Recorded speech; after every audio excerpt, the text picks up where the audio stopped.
Good morning to all. Today I am going to discuss the poem Ode to Autumn, which was written by John Keats. This poem was written by John Keats, a romantic poet who lived only for 26 years. He loved beauty and glorified it in his poetry. He is a pure poet and captures the reality of beauty through the sensuous means. Ode to Nightingale and Ode to Psyche are the best of Keats' odes. An ode is a poem that speaks about a person or thing or celebrates a special event. There are three stanzas in this poem, and in each stanza there are 11 lines. The backdrop of the poem is about the autumn season, and the season is personified in various ways. In this poem, there are three stanzas, and in each stanza there are 11 lines. And this poem is written by John Keats. He is a romantic poet who lived only for 26 years. He is a pure poet, and the backdrop of the poem is about the autumn season, and the season is personified in various ways. That is the explanation of this paragraph. Now you can see in the pictures where in the first picture you can see the leaves have fallen down on the ground. In the second picture you can see the fruits, apple, pumpkin, and so on. What to autumn means in Telugu ఆకులు రాలే కాలం.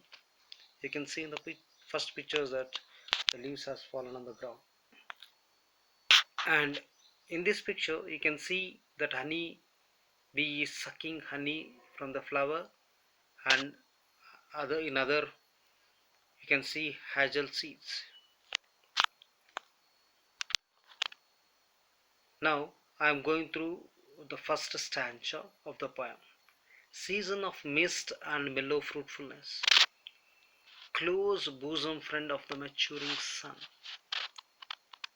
conspiring with him how to load and bless with fruit the veins that round the thatchy eaves run, to bend with apples the mosas cottage trees, and fill all fruit with ripeness to the core, to swell the gourd and plumb the hazel shells, with a sweet kernel to set budding more, and still more, latter flower for the bees, until they think warm days will never cease, for summer has o'erbrimmed their clumsy cells.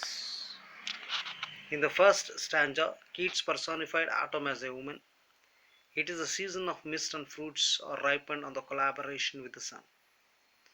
Autumn and sun are described as friends, and because of their friendships, there is full fruitfulness in the nature. Autumn loads the vines with grapes. The season fills the apple with juice. The hazel shells and gourds are also filled up. The sweet kernel falls on the ground, giving rise to the new plant and scattering of seeds. In this stanza, Keats describes autumn as a symbol of life with all its richness and vibrant state, so that the bees might think the warm days will never come to the end. It means that in the first stanza, what Keats has explained is autumn is a season of mist and mellow fruitfulness. In this season, what happens? The fruits are ripened on the collaboration with the sun, and he also explained that autumn loads the vine with the grapes, and this season fills the apple with juice. And as I have explained with the picture, that hazel shells and gourds were also filled up. The sweet kernels falls on the ground, giving rise to the new plant with scattering of the seeds. This is the explanation of first stanza. In the first stanza, the poet describes the poet gives the description of mellow fruits and latter flowers in autumn.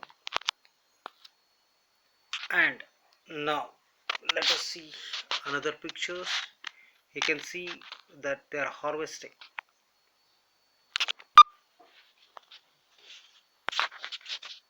And in this picture also you can see that woman is harvesting the crops, and whereas another picture, it's a cider press where apple juice will be coming.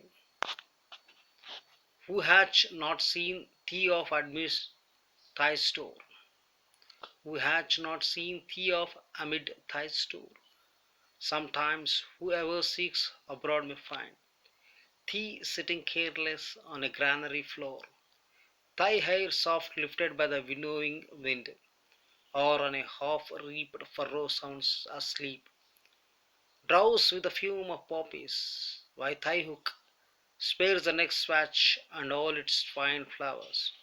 And sometimes like a gleaner thou dost keep steady thy laden head across a brook, or by a cider presser, with a patient look, thou watchest the last oozing hours by hours.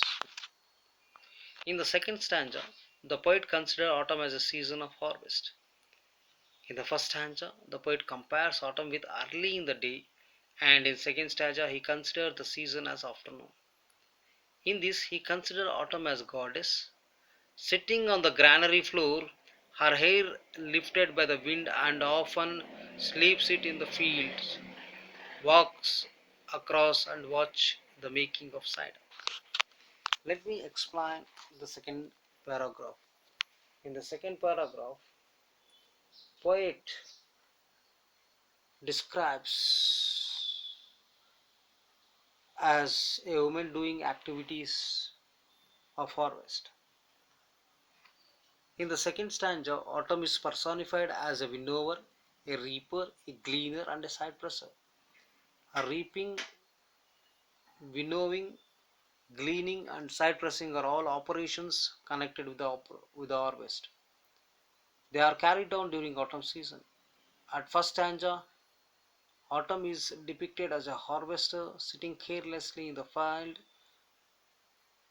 during a winnowing operation. Secondly, it is seen as a tired reaper fallen asleep in the very midst of reaping. Thirdly, it looks like a gleaner walking homeward with a load on the head across a brook. Fourthly, it is seen as a cider presser watching intently the apple juice flowing out of the side presser. That is the explanation of second paragraph. Now, you can see um, the birds, that is hedge cricketers and lambs, and you can see that another bird, as well as you can see water flowing in the mountains or rivers or lakes in an autumn season. Where are the songs of spring? Hey, where are they? Think not of them, thou hast they music too. While braid clouds bloom the soft dying day, and touch the subtle parents with rosy hue. Then in a wailful core the small grants mourn among the river swallows, borne aloft, or sinking as the light wind lives or dies, and full grown lambs, loud beast belt from hilly bourne. Hedge cricketer sings, and now with a treble soft, the red breast whistles from a garden croft, and gathering swallows twitters in the skies. In the third stanza, autumn is personified as evening, and in this poet tells autumn not to think about the spring and asks the season to listen to her own music. The setting sun glows in the harvested field. The willow trees on the bank of rivers bend down with the breeze, and the lambs, crickets, and robins making their familiar sounds. In this stanza, autumn comes to an end as the season near winter. The poet focuses on passing of time and signals of death of vegetation, which indicates morning time. Even though Keats mourned the end of the autumn, he celebrated its sights, smells, and sounds for what they are. In the last paragraph, poet describe, describes about the songs and sounds of the music. He says that autumn is not altogether devoid of music. Is if spring has its songs, autumn too has its sounds and songs. What happens at the sunset in the autumn? At sunset, a chorus of natural sound is heard. The gnats utter their mournful sounds. That is a type of insects, gnats. The full-grown lambs belt loudly, and the hedge cricketers chirp. The robin high, delicate notes are heard, and swallows twitter in the sky. And finally, I will conclude the poem by giving another explanation. The first stanza gives us the bounty of autumn. The second stanza describes the occupation of the season. The last stanza dwells upon its sound. The poem is a complete picture of autumn, the season of mist and mellow fruitfulness. That's all for today. Thank you for watching. Requesting all the students to participate in the assessment. Thank you.